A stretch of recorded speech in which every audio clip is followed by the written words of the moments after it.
All right, thank you everyone for coming to our webinar about the Study Skills Planner and Curriculum. Anna and I built this due to our own personal need and recurrent questions in the tribe. All right, so why study skills are important? So we created this because obviously study skills are important. Some of our colleagues are doing, this is their main job with executive function and all of that. So we know that our students need these skills and that a lot of times they're not explicitly taught, they're just expected to know them.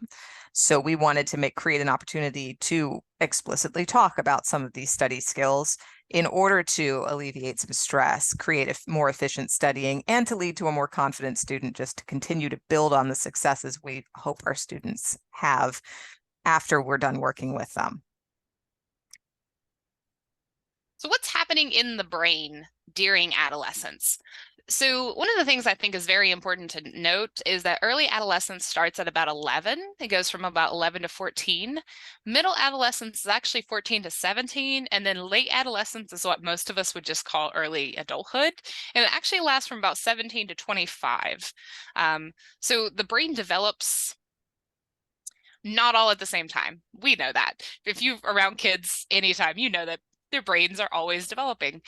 Part of the problem, especially with executive functioning, is that the part of the brain that does executive functioning, that does the control, that does the being able to predict what's going to happen in the function, that does regulation, does not really develop until late adolescence.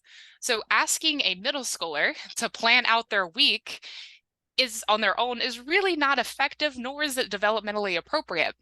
Now, can some middle school students do it? Absolutely. But the rest of them need a structure. And that's kind of what our planner and curriculum is that structure to help them learn how to plan, learn how to move through the planning process, and understand what they're doing. All right. So why did we create this? Because we clearly saw a need. There are regular posts on Test Prep Tribe of people looking for executive function curriculum and study skills courses. And if you try to do it yourself, the quick Google search will show lots and lots of results. And there are big books and there are long curriculums and there are expensive subscription services for students to get that information. And that's not useful for us. We are with our students for a short period of time, generally, if we're meeting them for test prep, for the ACT and SAT, it's my experience. So we don't have time to go through everything and find what we want and then create something for that student. So this book creates or contains short, manageable concepts, a natural connection to the tutoring timeline, and accessible imagery. We were thinking along the lines of a magazine so that it is approachable, not intimidating, and has a lot to see and do so that students are more likely to interact with these ideas. And we were using our own experience in teaching, both in teaching a study skills course and just in the day-to-day of working with students and what they can do and what they need. I think that's, yep. So how our study skills program is going to help you.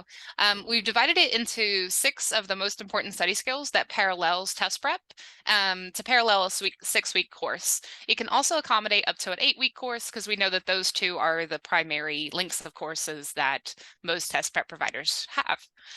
It has a built-in planner to specifically plan each day what the students are going to do so that they have set aside time and it's not oh, I need to do this and that between now and next week. It's I'm going to do this part on Tuesday, this part on Thursday. It also has a place for students to record their questions for tutors during their next study time. So if they're on problem number 5 and they kind of get stuck, they can make a note of that, of like, hey, here's what I need to review next time. It's also skills that are directly linked to test prep, so you don't have to think about what the student needs. So our layout and topics covered. The topics covered are how to set goals, planning, organization, note-taking techniques, student techniques, and self-advocacy. We also laid them out in this order to hit the most important to kind of parallel the class, right? How to set goals, that's going to be the early stuff. Self-advocacy, that's going to be towards the end when you need the student to speak up if the proctor is cutting them on time or not doing something appropriate. The layout, each chapter has 4 pages. There's a background reading, an action page, an activity page, and then the planner page. We do have additional pages at the end. Some are note pages for students to practice the skills that they have learned, and then additional planner pages. And so here we see, this is an example of some of the pages. This is one of the last chapters, the self-advocacy. So on the left, we can see the information. On the right are action plans, responses to things students might say about doing an activity. And I don't want to read through all of it, but you can see on the left, you've got some action items for students. And then on the right, it's more of a conversation. This is basically just me talking to each of these points. And we were really, I was really excited about this, talking about this specifically because self-advocacy is so important for our students, for our high schoolers who need to be able to speak up in a testing situation, in a school situation. And, you know, because we're comfortable because we do it all the time. We've had that practice. They have not had as much practice. And so if we go to the next slide, we'll see the activity page on the left there. We have a role play. So the idea behind the activity page was that this would be done with the tutor. This is not a book that you can hand to your student and then never see again. You guys would be working with it to get through it together, coming up with, you know, having conversations, doing the activities. I'm a big fan of all of this because if the room is too dark, we're totally comfortable saying you need to bring the lights up, maybe. But for a student, that might be a deal breaker. So getting them to actually do that with you makes them more likely to be able to do it when they need to. And then the affirmations, this could be a homework assignment. This would just be part of what you do with your student. The goal was that this would be maybe 15 minutes out of the tutoring session. It will take a little bit of time, but not a ton of time. And it's already condensed and we believe made very effective for getting the student to learn it and practice it as you work through it. And then on the right-hand side, this is the agenda page. It would look the same. It looks the same for every time it shows up. So they have that consistency of the week and then a checklist and then the questions that they might have to ask their tutor the next time they meet. This is another chapter out of the book. This is the planning page. This one's towards the front as students are learning how to plan. So a couple of different planning strategies you see in the green box on the left, some more conversation about it. And then we have some examples. The first one is an essay timeline.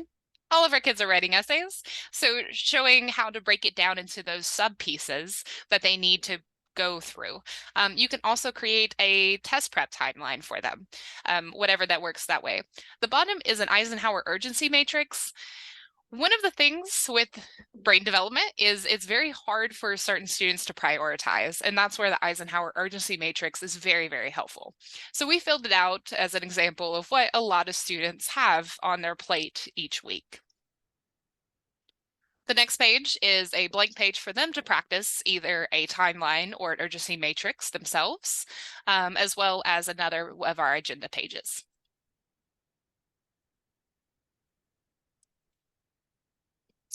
So, and then here this is how to use the planner. Like I was saying before, this is not a give it to them and step away. This is an interactive opportunity for conversations about these topics. And so we want to encourage everyone to praise their students. Of course, we do that on their ideas. And when they use the book in any way, these pieces should take 10 to 15 minutes. It can be a longer conversation if it needs to be, for sure.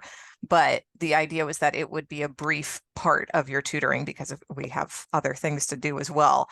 They can list out their homework. We can review the on your own pages, the activities that they do maybe as part of their homework. And then you can also, I mean, we're creative people, so we can also use this as a way to practice other test prep skills like summarizing, finding keywords. And that way they are both practicing their study skills or their test prep skills and receiving that information again. So we think that there are a lot of good uses for this planner. So why you should buy our planner. We talked about a little bit before, but we went out, right? Because we don't want to reinvent the wheel. We have better things to do, but we went out to find the wheel and the wheel did not exist, at least not as we need it.